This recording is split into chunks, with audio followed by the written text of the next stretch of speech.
Hi అండి. నేనెప్పుడు శ్రీకాకుళం వెళ్ళినా కూడా మ్యాక్సిమం అరసవెల్లి సూర్యనారాయణమూర్తిని దర్శించుకుంటాం. ఎందుకంటే ఇలాంటి పుణ్యక్షేత్రము ఇంత దగ్గరలో ఉన్నాక వెళ్ళకపోతే మనసు ఊరుకోదు కదండీ.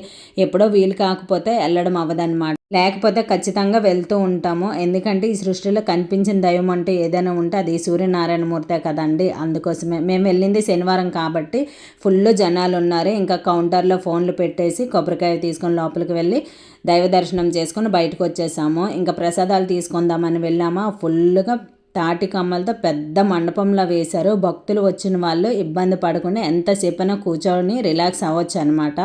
ప్రసాదాలు తీసుకొని ఇంకా రావి చెట్టు దగ్గర దీపాలు పెట్టేసరికి లంచ్ టైం అయిపోయిందండి.